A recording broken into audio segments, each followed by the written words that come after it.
नमस्कार। आज के हिंदी शिक्षण में मैं डॉक्टर देशबंधु भट्ट, प्रवक्ता संस्कृत विद्यालय शिक्षा उत्तराखंड, आपका हार्दिक स्वागत करता हूं। आज हम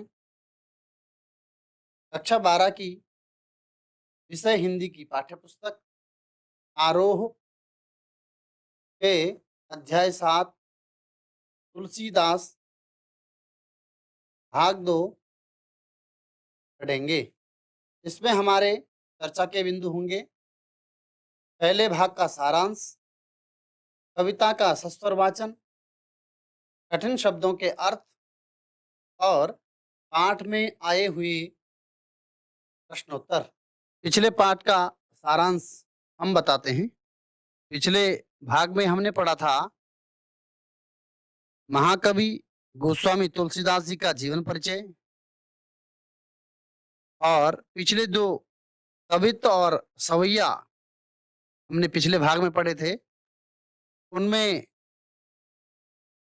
गोस्वामी तुलसीदास जी ने बताया था कि संसार के अच्छे बुरे समस्त लीला प्रपंचों का आधार पेट की आग का दारुण व गहन यथार्थ है, जिसका समाधान वे राम रूपी घनश्याम के कृपा जल में देखते हैं।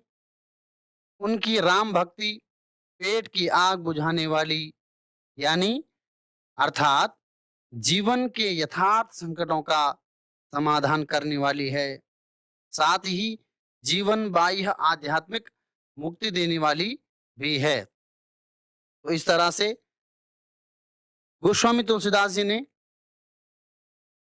कवित्त और सवैयों के माध्यम से बताया कि किस तरह से मुगल काल में श्रमजीवी लोग, व्यापारी, भिखारी, चारण, नौकरी वाले लोग, सभी लोग जो भी जिस काम को करते थे, इस तरह से त्रस्त थे, पीड़ित थे। ये गोस्वामी तुलसीदास जी ने हमको बताया और हमने इसको पिछले वाले भाग में पढ़ा।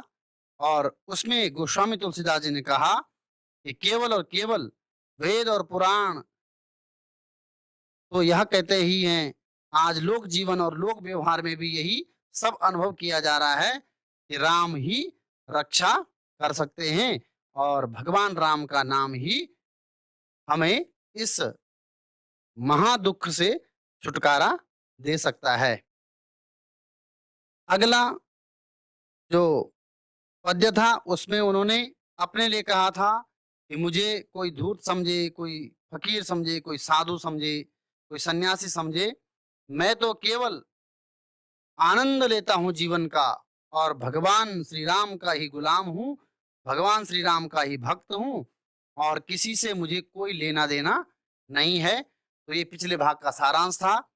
अब हम चलते हैं आगे की तरफ और आज के पाठ को हम शुरू करते हैं। तो सर्वप्रथम हम इसको यहाँ से देखते हैं। रामचरितमानस के लंका कांड से गृहीत लक्ष्मण के शक्ति बाण लगने का प्रसंग कवि की मार्मिक स्थलों की पहचान का एक श्रेष्ठ नमूना है। भाई के शोक में विगलित राम का विलाप धीरे धीरे प्रलाप में बदल जाता है, जिसमें लक्ष्मण के प्रति राम के अंतर में छिपे प्रेम के कई कोण सहसा अनावृत हो जाते हैं, अर्थात खुल जाते हैं। यह प्रसंग ईश्वरीय राम का पूरी तरह से मानवीकरण कर देता है।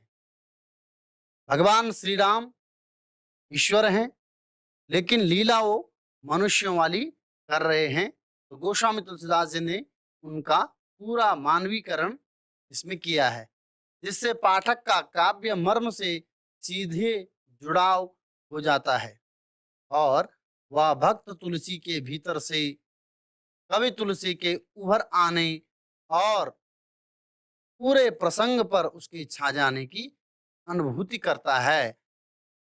अब आगे देखते हैं। इस घने शोक परिवेश में हनुमान का संजीवनी लेकर आ जाना कवि को करुण रस के बीच वीर रस के उदय के रूप में दिखता है। यह उपमा अद्भुत है और काव्यगत करुण प्रसंग को जीवन के मंगल विकास की ओर ले जाती है। तो अब आगे चलते हैं और सर्वप्रथम सबसे पहले हम इस कविता का सस्वर वाचन करते हैं। तो देखिए, लक्ष्मण मूर्छा और राम का विलाप, ये है, ये दोहा। तब प्रताप उर राखी प्रभु, जय हूँ नाथ तुरंत। अस कही आय सुपाई पद, बंदी चल्यो हनुमंत। भरत बाहुबल शील गुण, प्रभु पद प्रीति अपार। मन महु जात सराहत, पुनि पुनि पवन कुमार। ये दोहा हमारी हिंदी की पाठ्य पुस्तक आरोह में संकलित कविता लक्ष्मण मूर्छा और राम का विलाप से उद्धृत है। यह रामचरितमानस से लिया गया है। इसमें राम भक्त कवि गोस्वामी तुलसीदास जी ने संजीवनी लाते समय हनुमान व भरत की वार्तालाप का वर्णन किया है। तो इसमें जो कठिन शब्द हैं उनके हम अर्थ देख लेते हैं। जैसे यहाँ पर राखी, राखी शब्द का अर्थ है रख कर। दूसरा शब्द है जय हूं, अर्थात जाऊंगा। आयशु, आज्ञा। कराहत, बड़ाई कर रहे हैं। तो इस तरह से ये कठिन शब्द और उनके अर्थ हमने जान लिए। अब इस दोहे का हम अर्थ, भावार्थ जान लेते हैं।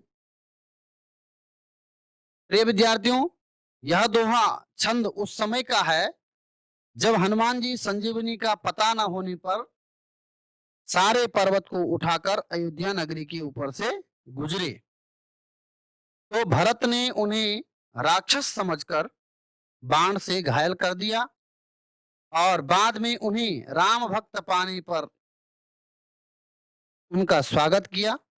जब इसके बाद जब हनुमान जी वहां से जाने लगे तब का ये प्रसंग है। अब देखिए इसका भावार्थ। इन पंक्तियों में तब प्रताप उर राखि प्रभु, जय हो नाथ तुरंत। इन पंक्तियों में श्री हनुमान जी भरत जी को कहते हैं कि आपके प्रभाव को हृदय में धारण करके मैं प्रभु श्री राम जी की कृपा से तुरंत ही बड़े वेग के साथ जाऊंगा। यह कहकर हनुमान जी भरत जी से आज्ञा ली और उनके चरणों पर शीश नवाकर चल पड़े। अस कही आय सुपाई पद, वंदी चले हनुमंत। उनके चरणों में शीश नवाकर हनुमान जी वहां से चल पड़े। भरत बाहुबल शील गुण, प्रभुपद प्रीति अपार। भरत जी से आज्ञा पाकर जब हनुमान जी संजीवनी लेकर रास्ते में जा रहे हैं तो उनके मन में भरत जी, श्री रामचंद्र जी और अपने बारे में विचार करते हैं। हनुमान जी मनमहु जात सराहत, पुनि पुनि पवन कुमार। हनुमान जी भरत जी की भुजाओं के पराक्रम, उनके शील गुण और श्री रामचंद्र जी के चरणों में उनके भरत जी के अटल प्रेम की मन ही मन बारंबार बड़ाई कर रहे हैं, सराहना कर रहे हैं और सराहना करते हुए वे जा रहे हैं। तो इसका भाव पक्ष देखिए। तुलसीदास जी ने इस दोहे में भरत व हनुमान जी दोनों के अटूट प्रेम व भक्ति को राम के प्रति दर्शाया है। भरत जी के द्वारा अतिथि सत्कार व हनुमान के दास्य भाव का वर्णन यहाँ पर किया है। तुलसीदास जी ने तुलसीदास जी ने ठेठ अवधी भाषा का साहित्यिक रूप सुमधुर व प्रभावपूर्ण ढंग से किया। पाई पद बाहुबल प्रभुपद प्रीति मनमहु तथा पुनि पुनि पवन कुमार में अनुप्रास अलंकार की छवि सौंदर्यात्मक है। अब हम चलते हैं आगे और आगे की तरफ चौपाई का सस्वर वाचन करते हैं। उहाँ राम लक्ष्मण ही निहारी, बोले वचन मनुज अनुसारी। अर्धराति गई कपि नहीं आयऊ, राम उठाई अनुज उर लायऊ। सकहु न दुखित देखी मोहि काऊ,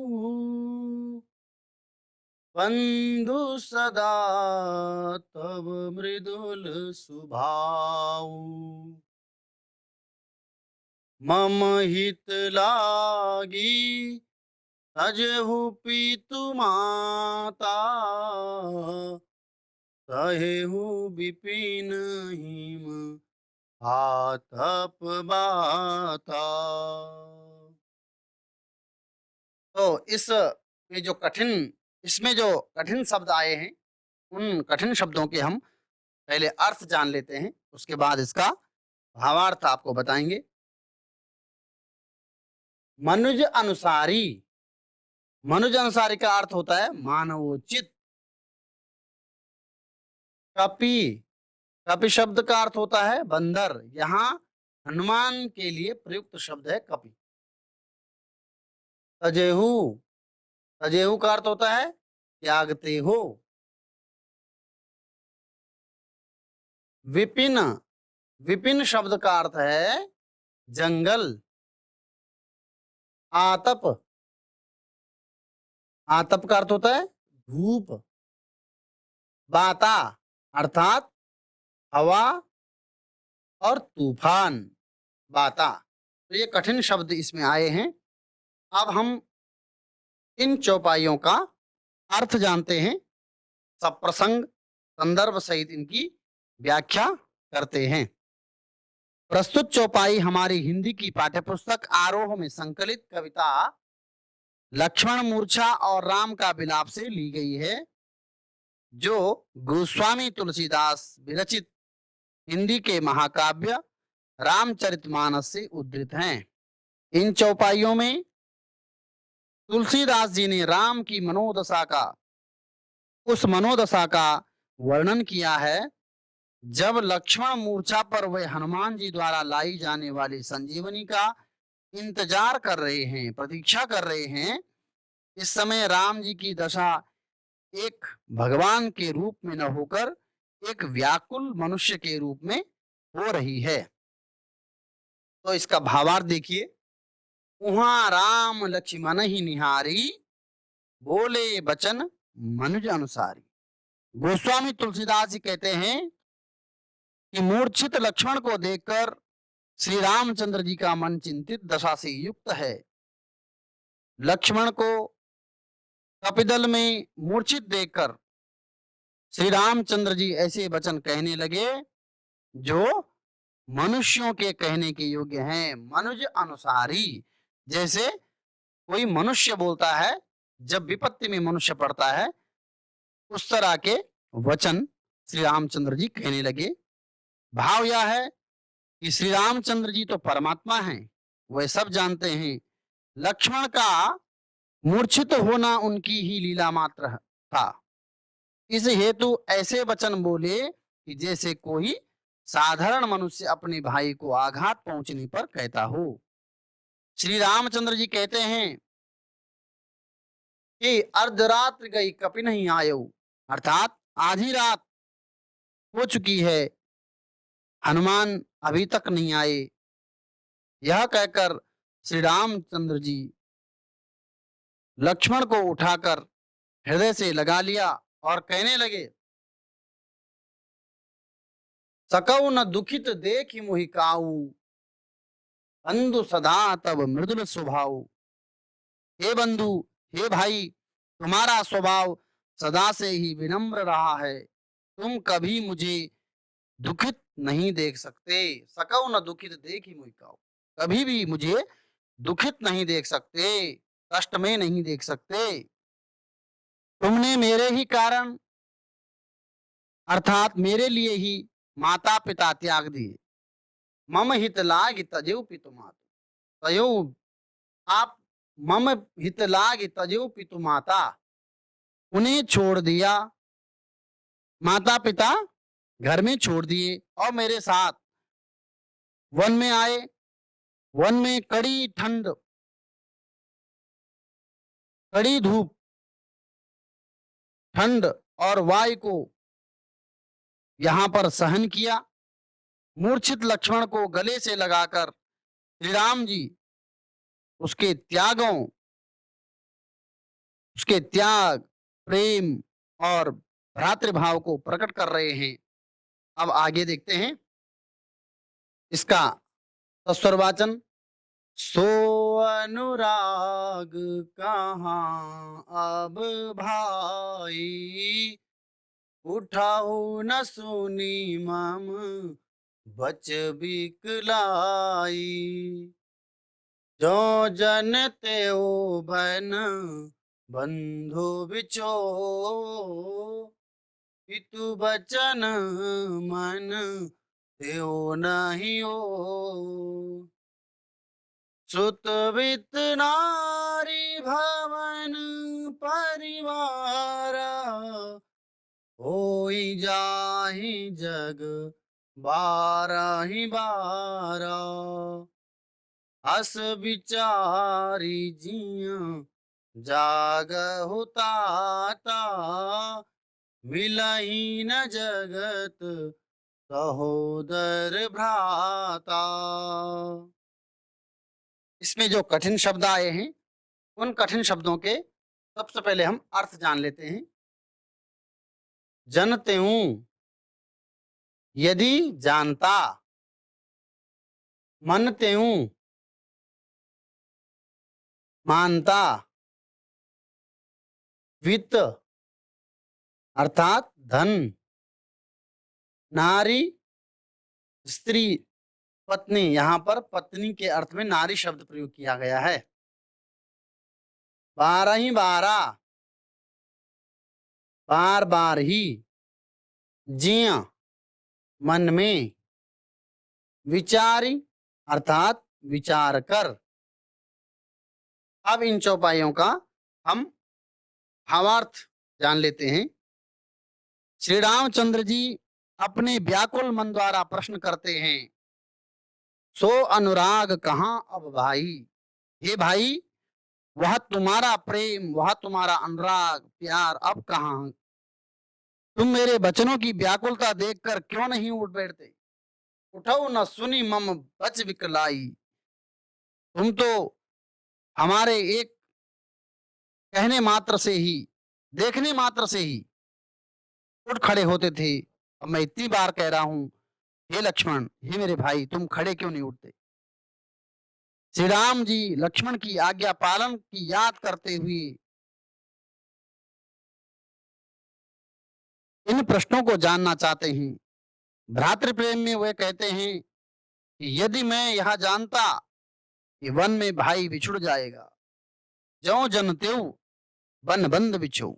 ज्यों जनतेऊ, जनतेऊ यदि जानता, यदि मैं यह जानता कि वन में बंधु बिछो होगा, अर्थात भाई बिछुड़ जाएगा, तो मैं निश्चित ही पिताजी के वचनों का पालन करता, परंतु तुम्हारा कहा न मानता।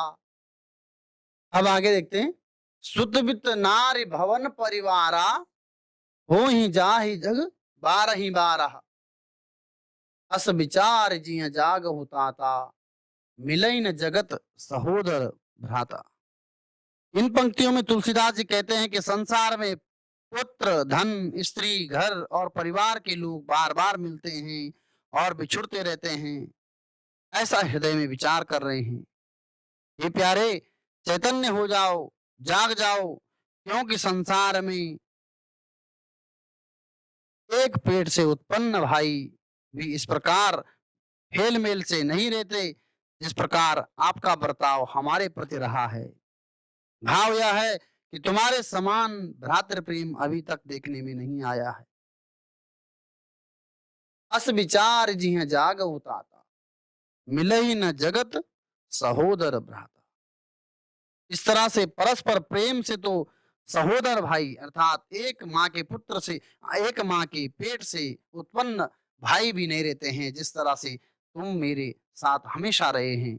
ये भाई उठिए, उठ खड़े हो जाइए। अब आगे देखते हैं इसका सस्वर वाचन।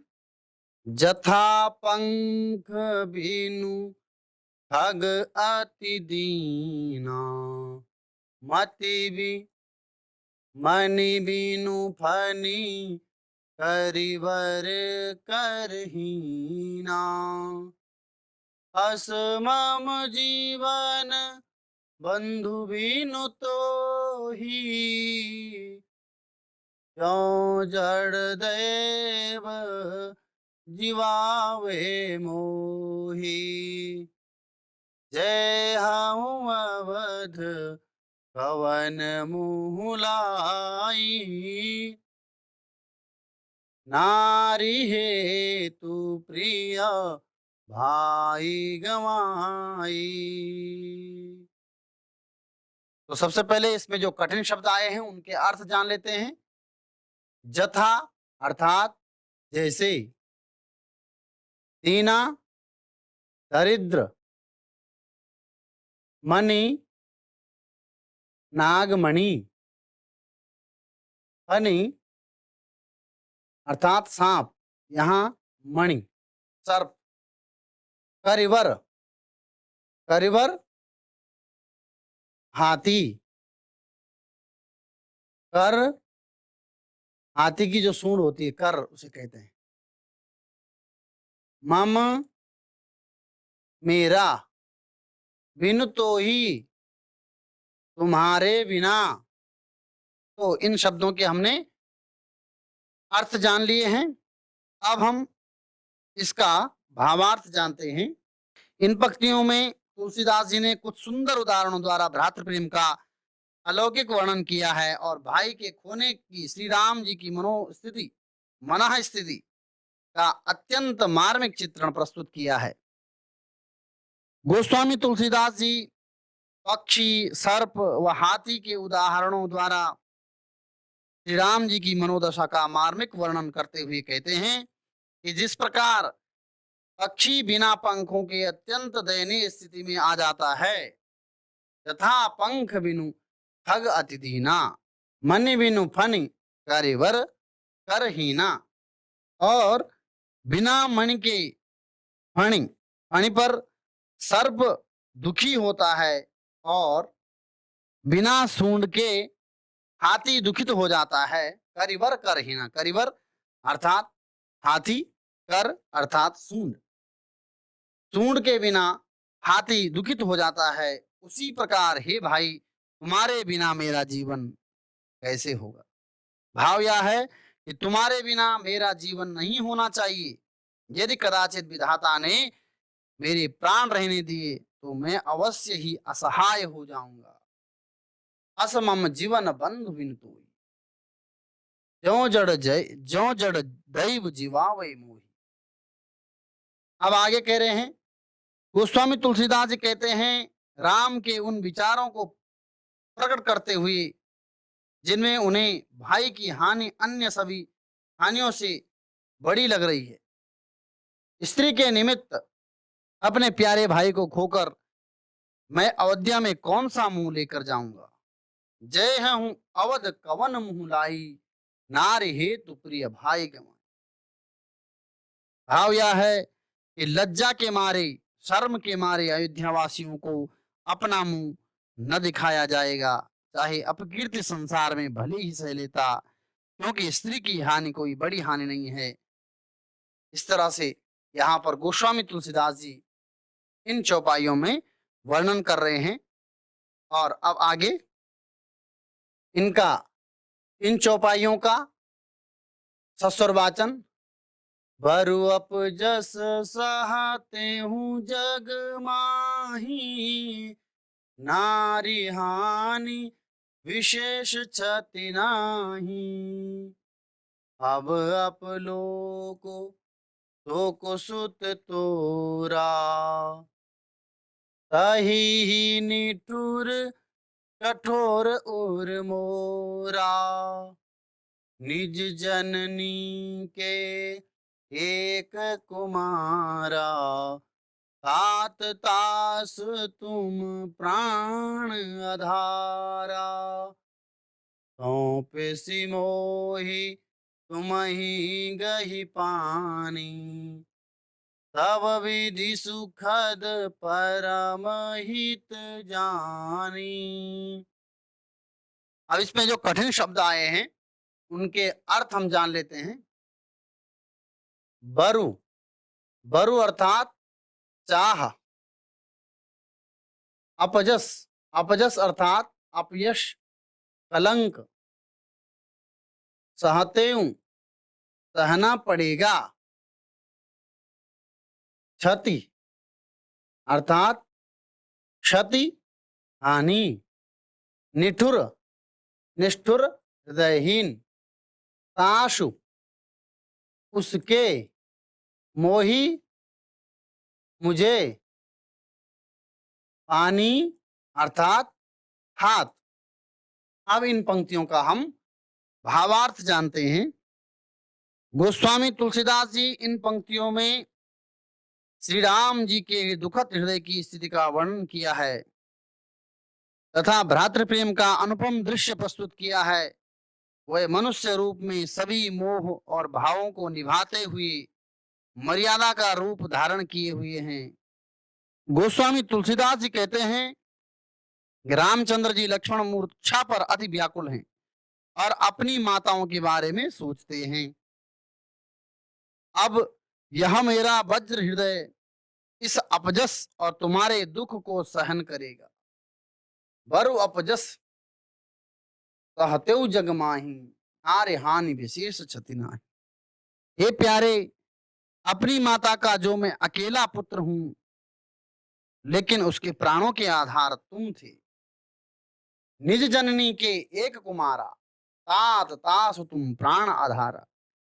मैं अपनी माँ का अकेला पुत्र हूं, लेकिन मेरी माँ के प्राणों के आधार भी तुम ही थे। हे लक्ष्मण, श्री रामचंद्र जी अयोध्या में माताओं का स्मरण करते हुए कहते हैं कि सुमित्रा माता जी ने तुम्हारा हाथ पकड़कर मुझे सौंपा था। सौंपे सी मोही तुमहि गहि पानी, तब विधि सुखद परम हित जानी।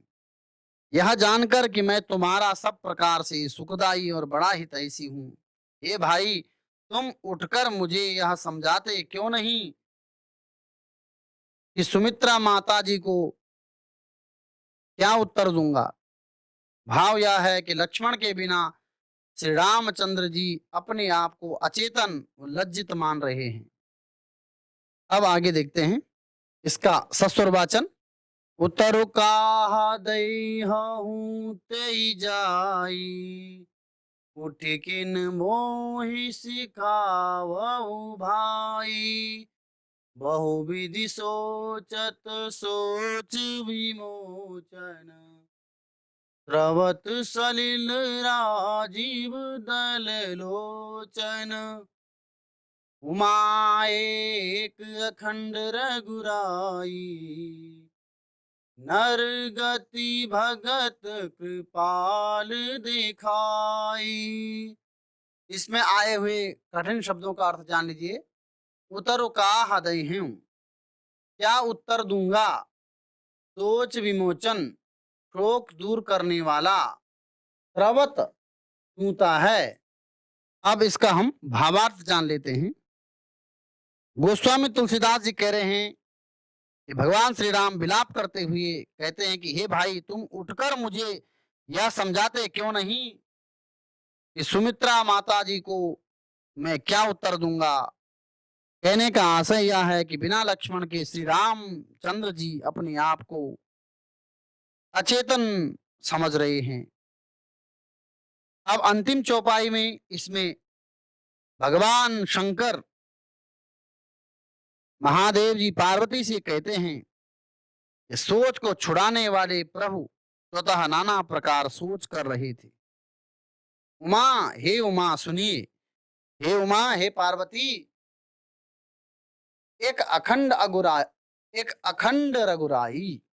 सोच छुड़ाने वाले प्रभु स्वतः नाना प्रकार सोच रहे थे और अपने कमल पत्र के समान तेज व सुंदर नेत्रों से आंसू बहा रहे थे। प्रवत सलिल राजीव दल लोचन। हे पार्वती, श्री रामचंद्र जी तो पूर्ण हैं, अद्वैत हैं। इस सारी लीला से उन दयालु ने तो अपने भक्तों को मनुष्यों की दशा दिखाई। तुलसीदास जी कहते हैं कि श्री रामचंद्र जी विलाप में एक साधारण दुखद वो व्याकुल हृदय वाले मनुष्य की छवि प्रस्तुत करते हैं, जो अपने भाई के शोक में भावुकता में बहकर साधारण मनुष्य की तरह विलाप कर रहा है। इनमें संस्कृत निष्ठ शब्दावली के साथ ठेठ अवधि भाषा का साहित्यिक रूप का सुंदर प्रयोग है। दोहा छंद शैली, चौपाई छंद शैली का काव्य सौंदर्य उत्तम है। अब अप शोक सुत तात तासु बहुविध में अनुप्रास अलंकार है। राजीव दल लोचन में रूपक अलंकार प्रयुक्त हुआ है। अब आगे देखते हैं। आगे एक सोरठा है। इस सोरठे का असुरवाचन। प्रभु प्रलाप सुनि कान, विकल भये वानर निकर, आय गयो हनुमान, जिम करुणा महावीर रस। इसमें जो कठिन शब्द आए हैं उनके अर्थ देख लीजिए। प्रलाप तर्कहीन वचन प्रवाह, निकर अर्थात समूह, लक्ष्मण मूर्छा और राम का विलाप से ये लिया गया है। इसमें श्री राम जी की मनोदशा का वर्णन किया गया है और जब लक्ष्मण मूर्छित हो जाते हैं और राम उसके वियोग में विलाप करने लगते हैं, तो गोस्वामी तुलसीदास जी कहते हैं कि मूर्छित लक्ष्मण को देखकर श्री राम ऐसे विलाप करने लगे जैसे कोई साधारण मनुष्य करता हो। प्रभु श्री रामचंद्र जी का विलाप सुनकर प्रभु श्री रामचंद्र जी का विलाप सुनकर वानरों के समूह व्याकुल हो गए। वानर निकर, निकर अर्थात समूह, वानरों के झुंड व्याकुल हो गए। उनके विलाप सुनकर सभी वानर धैर्य खो जा रहे थे। उनके विलाप सुनकर सभी वानर भी धैर्य खोते जा रहे थे। तभी उसी समय आय गयो हनुमान। उसी समय हनुमान जी संजीवनी बूटी लेकर आ गए। तो ऐसे लगा जैसे करुणा में वीर रस आ गया हो।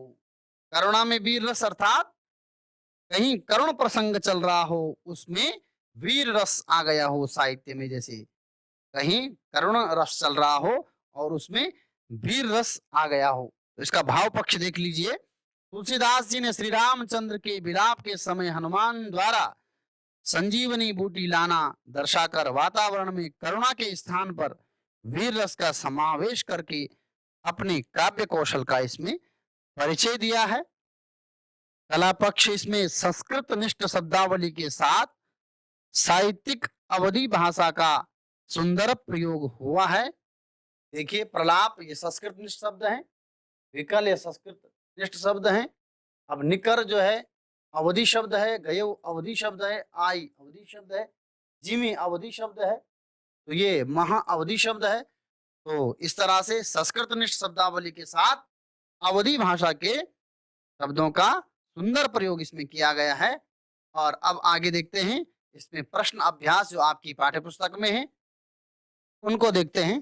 प्रश्न संख्या 5, क्योंकि इससे पूर्व की जो कक्षा पूर्व का जो भाग है उसमें हमने प्रश्न 4 तक आपको बताया है।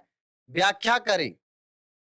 प्रश्न 5 का देखिए, मम हित लाग तजौ पितु माता सयहु विपिन हिम आतप बाता जौ जन तेऊ बन बंधु बिछोहू पितु बचन मन त्यों नहीं कोहू। खा देखिए, जथा पंख बिनु खग अति दीना मनि बिनु फनि कर वर मनि बिनु फनि करिवर कर हीना असमम जीवन बंधु बिन तोही जो जड़ दैव जीवावै मोही। और अब आगे चलते हैं अगला प्रश्न। प्रश्न संख्या 6 देखिए, रात्रि शोक में हुई राम की दशा को कवि ने प्रभु की नरलीला की अपेक्षा सच्ची मानवीय अनुभूति के रूप में रचा है। क्या आप इससे सहमत हैं? तर्कपूर्ण उत्तर दीजिए। प्रश्न संख्या 7 देखिए, शोकग्रस्त माहौल में हनुमान के अवतरण को करुण रस के बीच वीर रस का आविर्भाव क्यों कहा गया है? हमने चर्चा की,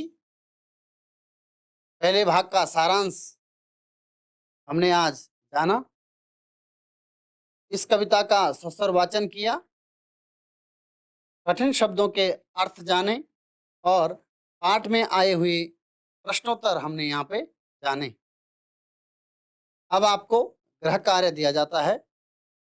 यहाँ कवि तुलसी के दोहा, चौपाई, सोरठा, कवित्त, सवैया ये 5 छंद प्रयुक्त हैं।